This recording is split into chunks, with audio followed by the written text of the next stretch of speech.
தேசத்தை சுதந்தரித்துக் கொள்ளுங்கள்.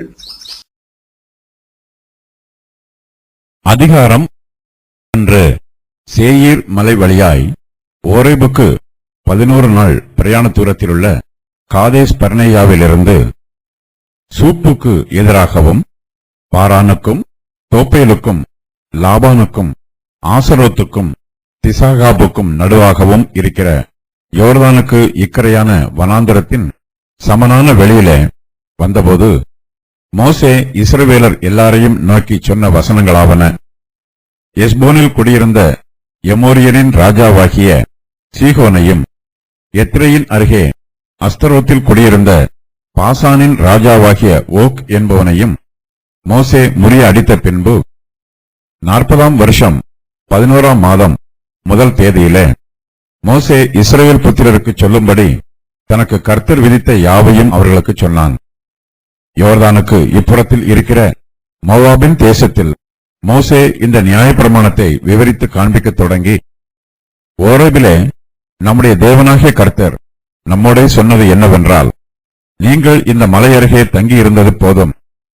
நீங்கள் திரும்பி பிரயாணம் புறப்பட்டு எமோரியரின் மலை நாட்டிற்கும் அதற்கு அடுத்த எல்லா சமனான வெளிகளிலும் குன்றுகளிலும் பள்ளத்தாக்குகளிலும் தென் திசையிலும் கடலோரத்திலும் இருக்கிற கானானியரின் தேசத்துக்கும் லீபனோனுக்கும் ஐப்ராத்து நதி என்னும் பெரிய நதி வரைக்கும் போங்கள்.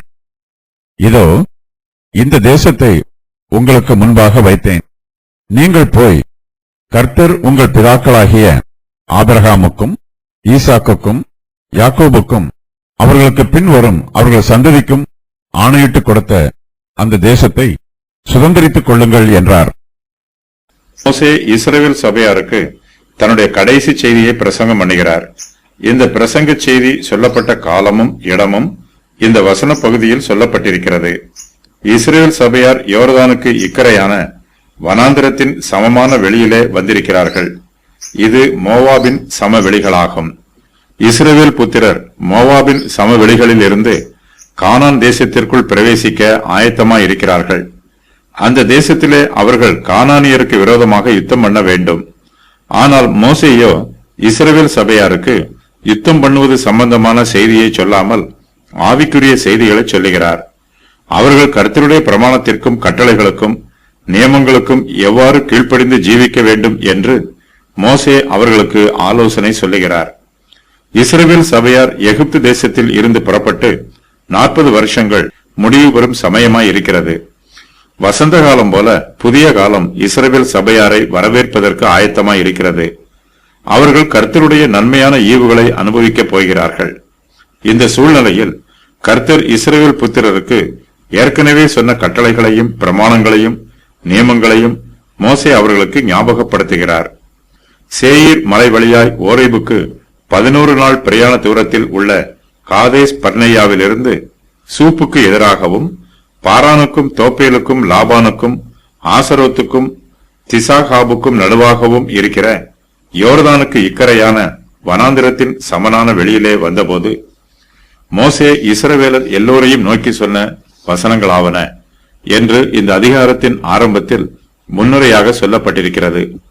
ஓரேபிற்கும் காதேசிற்கும் இடையில் 11 நாள் பிரயாண தூரம் உள்ளது. இதில் 7 நாட்கள் அவர்கள் சமவெளியில் இருந்தார்கள். இவ்விரண்டிற்கும் இடையிலுள்ள தூரம் சுமார் 160 மைல்களாகும். மோசே இந்த வார்த்தைகளை கூறிய இடம் செங்கடலுக்கு அருகிலும் சீனாய் வனாந்திரத்திற்கு போகும் பாதையிலும் சொன்னது போன்று உள்ளது. ஆனால் உபாகமம் 1, 4, 5 ஆகிய வசனங்களில் யோர்தானுக்கு இப்புறத்தில் இருக்கிற மோவாபின் தேசத்தில் மோசே இந்த நியாயப்பிரமாணத்தை விவரித்து காண்பித்தார் என்று எழுதப்பட்டிருக்கிறது. சீகோனையும் ஓகையும் ஜெயித்த பின்பு மோசே இந்த வாக்கியங்களை கூறியிருக்கிறார். இந்த செய்தி உபாகமம் 1, 1, 2 ஆகிய வசனங்களுடன் முரண்படவில்லை. முதல் 5 வசனங்களும் உபாகமம் புஸ்தகத்திற்கு முன்னுரையாக அமைந்திருக்கிறது. மோசே மரணமடைவதற்கு முன்பாகவும் இஸ்ரவேல் புத்திரர் கானான் தேசத்திற்குள் பிரவேசிப்பதற்கு முன்பாகவும் இவை மோசே பேசின வார்த்தைகளாகும். சமனான வெளி என்பதற்கான எபிரேய வார்த்தை அரபா என்பதாகும். யோர்தானின் சமனான வெளி தெற்கு திசையில் செங்கடல் வரையிலும் விரிந்திருக்கிறது. செங்கடலின் அகபா வளைகுடாவில் இருந்து இந்த சமவெளி ஆரம்பித்து சவக்கடல் வரையிலும் செல்லுகிறது. வடதிசையில் கலிலேயா கடல் வரையிலும் இந்த சமவெளி பரவி இருக்கிறது. மேற்கில் பாரானில் இருந்து கிழக்கில் ஏதோமின் பட்டணமான தோப்பேல் வரையிலும் இந்த சமவெளி விரிந்து பரவி இருக்கிறது. இந்த சமனான வெளியில் இருந்துதான் மோசே இந்த புஸ்தகத்தில் உள்ள நியாயப்பிரமாணத்தை விவரித்து கூறி அதை எழுதியிருக்கிறார். யோர்தானுக்கு இப்புறத்தில் இருக்கிற மோவாபின் தேசத்தில் மோசே இந்த நியாயப்பிரமாணத்தை விவரித்து காண்பிக்க தொடங்குகிறார். மோசேயின் வார்த்தைகள் அவருடைய சொந்த வார்த்தைகள் அல்ல. கர்த்தர் தனக்கு சொன்ன வார்த்தைகளை மோசே இஸ்ரவேல் புத்திரருக்கு விவரித்து சொல்லுகிறார். மோசே எஸ்போனில் குடியிருந்த எமோரியரின் ராஜாவாகிய சீகோனையும், எத்திரையின் அருகே அஸ்தரோத்தில் குடியிருந்த பாசானின் ராஜாவாகிய ஓக் என்பவனையும் முறியடிக்கிறார். அதன் பின்பு 40ஆம் வருஷம் 11ஆம் மாதம் முதல் தேதியிலே மோசே இஸ்ரவேல் புத்திரருக்கு சொல்லும்படி தனக்கு கர்த்தர் விதித்த யாவையும் அவர்களுக்கு சொல்லுகிறார். 40ஆம் வருஷம் 11ஆம் மாதம் முதல் தேதியிலே என்று இந்த புஸ்தகம் எழுதப்பட்ட நாள் சொல்லப்பட்டிருக்கிறது. மோசே இந்த புஸ்தகத்தில் உள்ள காரியங்களை பேசிய காலமும் எழுதிய காலமும் தெளிவாக இங்கு கூறப்பட்டிருக்கிறது. உபாகமம் புஸ்தகம் முழுவதும் ஒரே நாளில் கூறப்பட்டு அதே நாளில் எழுதப்பட்டிருக்க வேண்டும். மோசே இஸ்ரவேல் புத்திரருடைய பிரயாண விவரங்களை பற்றி சொல்லும்போது அவர்கள் சீனாய் மலையில் இருந்து பிரயாணம் பண்ணிய சம்பவத்திலிருந்து ஆரம்பிக்கிறார். மோசே இஸ்ரவேல் புத்திரரை நோக்கி, ஓரேபிலே நம்முடைய தேவனாகிய கர்த்தர் நம்மோடு சொன்னது என்னவென்றால், நீங்கள் இந்த மலை அருகே தங்கி இருந்தது போதும், நீங்கள் திரும்பி பிரயாணம் புறப்பட்டீர்கள் என்று சொல்லுகிறார். இஸ்ரவேல் புத்திரர் சீனாய் மலையில் பாளையம் இறங்கி இருக்கிறார்கள். அவர்கள் தங்கள் கூடாரங்களை எடுத்துக்கொண்டு எமோரியரின் மலை நாட்டிற்கும் அதற்கு அடுத்த எல்லா சமனான வெளிகளிலும் குன்றுகளிலும் பள்ளத்தாக்குகளிலும் தென் திசையிலும் கடலோரத்திலும் இருக்கிற கானானியரின் தேசத்துக்கும் லீபனோனுக்கும் ஐபிராத்து நதி என்னும் பெரிய நதி வரைக்கும் புறப்பட்டு போக வேண்டும் என்பது கர்த்தருடைய கட்டளையாகும்.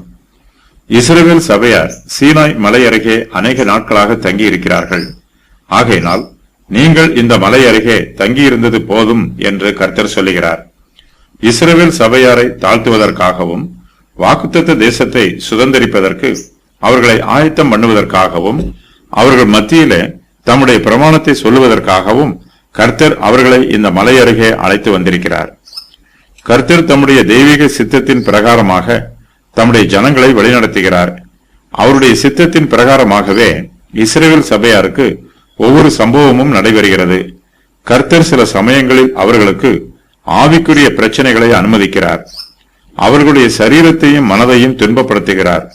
இஸ்ரவேல் புத்திரர் பல சமயங்களில் வேதனைகளையும் மன கஷ்டங்களையும் அனுபவிக்கிறார்கள். ஆனாலும் இஸ்ரவேல் புத்திரர் நிரந்தரமாக கஷ்டப்பட வேண்டும் என்பது கர்த்தருடைய சித்தம் அல்ல. கர்த்தர் அனுமதிக்கும் காலம் வரையிலும் அவர்களுக்கு கஷ்டம் வரும். கர்த்தருக்கு ஏற்ற வேளை வரும்போது அவர்களுடைய கஷ்டம் அவர்களை விட்டு நீங்கி போகும். கர்த்தர் தம்முடைய தெய்வீக சித்தத்தை நிறைவேற்றுவதற்காகவும் வேறு சில விசேஷித்த நோக்கங்களுக்காகவும் இஸ்ரவேல் சபையாருக்கு கஷ்டங்களை அனுமதிக்கிறார். கர்த்தருடைய திட்டத்தின் பிரகாரமாக இஸ்ரவேல் சபையார் இதுவரையிலும் சீனாய் மலை அருகே தங்கி இருக்கிறார்கள். தாம் நியமித்த காலம் வரையிலும் இஸ்ரவேல் புத்திரர் சீனாய் மலை அருகே தங்கி இருக்கிறார்கள் என்பதை கர்த்தர் அறிந்திருக்கிறார். ஆகையினால் கர்த்தர் அவர்களை பார்த்து, நீங்கள் இந்த மலை அருகே தங்கியிருந்தது போதும் என்று சொல்லுகிறார்.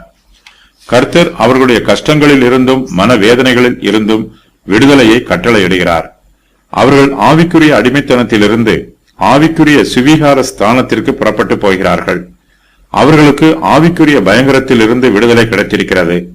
அவர்கள் இனிமேல் ஆவிக்குரிய ஆறுதல்களையும் ஆவிக்குரிய சந்தோஷங்களையும் பெற்றுக்கொள்ளப் போகிறார்கள்.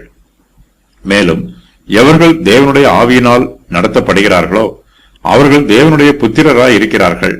அந்தப்படி திரும்பவும் பயப்படுகிறதற்கு நீங்கள் அடிமைத்தனத்தின் ஆவியை பெறாமல் அப்பா பிதாவே என்று கூப்பிட பண்ணுகிற புத்திர சுவிகாரத்தின் ஆவியை பெற்றீர்கள். ரோமர் 8:14-15. இஸ்ரவேல் சபையார் ஆவிக்குரிய அடிமைகள் அல்ல, அவர்கள் தேவனுடைய ஆவியினால் நடத்தப்படுகிறவர்கள். ஆகையினால் அவர்கள் தேவனுடைய புத்திரராய் இருக்கிறார்கள். கர்த்தர் தம்முடைய புத்திரருக்கு கானான் தேசத்தை சுதந்திரமாக கொடுத்திருக்கிறார். இஸ்ரவேல் சபையார் சீக்கிரத்தில் கானான் தேசத்தை சுதந்திரித்து அதிலே வாசம் பண்ண போகிறார்கள். கர்த்தர் இஸ்ரவேல் சபையாரை நோக்கி, இதோ இந்த தேசத்தை உங்களுக்கு முன்பாக வைத்தேன். நீங்கள் போய் கர்த்தர் உங்கள் பிதாக்களாகிய ஆபிரகாமுக்கும் ஈசாக்குக்கும் யாக்கோபுக்கும் அவர்களுக்கு பின்வரும் அவர்கள் சந்ததிக்கும் ஆணையிட்டு கொடுத்த அந்த தேசத்தை சுதந்திரித்துக் கொள்ளுங்கள் என்று சொல்லுகிறார். இஸ்ரவேல் புத்திரர் சீனாய் வனாந்திரத்திலிருந்து பிரயாணப்படும் போது கர்த்தர் அவர்களுக்கு சொன்ன 3 கட்டளைகளை பற்றிய விவரம் வருமாறு: நீங்கள் இந்த மலை அருகே தங்கியிருந்தது போதும், நீங்கள் திரும்பி பிரயாணம் புறப்பட்டு போங்கள். எமோரியரின் மலை நாட்டிற்கும் அதற்கு அடுத்த எல்லா சமனான வெளிகளிலும் குன்றுகளிலும் பள்ளத்தாக்குகளிலும் தென் திசையிலும் கடலோரத்திலும் இருக்கிற கானானியரின் தேசத்துக்கும் லீபனோனுக்கும் ஐபிராத்து நதி என்னும் பெரிய நதி வரைக்கும் போங்கள். நீங்கள் போய் கர்த்தர் உங்கள் பிதாக்களாகிய ஆபிரகாமுக்கும் ஈசாக்குக்கும் யாக்கோபுக்கும் அவர்களுக்கு பின்வரும் அவர்கள் சந்ததிக்கும் ஆணையிட்டு கொடுத்த அந்த தேசத்தை சுதந்திரித்துக் கொள்ளுங்கள். கர்த்தர் ஆபிரகாமுக்கும் ஈசாக்குக்கும் யாக்கோபுக்கும் கானான் தேசத்தை வாக்கு பண்ணி இருக்கிறார். கர்த்தர் இந்த தேசத்தை ஆபிரகாமிற்கும் ஈசாக்கிற்கும் யாக்கோபிற்கும் வாக்கு பண்ணி இருக்கிறார். புதிய ஏற்பாட்டு காலத்து விசுவாசிகளாகிய நாம் பரம கானானை நோக்கி பிரயாணம் பண்ணுகிறோம். இந்த பூமியிலே நமக்கு நிலையான நகரம் இல்லை. பரலோகமே நம்முடைய நித்திய வாசஸ்தலம். பரம கானானை நோக்கி முன்னேறி போகுமாறு கர்த்தர் விசுவாசிகளுக்கு கட்டளை கொடுக்கிறார். நம்முடைய ஆவிக்குரிய பிரயாணத்தில் பரம கானானை நோக்கி பார்த்து உற்சாகம் பெற வேண்டும். பரம கானானை பற்றிய நினைவுகளும் தியானங்களும் நம்முடைய ஆவிக்குரிய சோர்வுகளையும் அவிசுவாசங்களையும் நம்மை விட்டு அகற்றி போட வேண்டும்.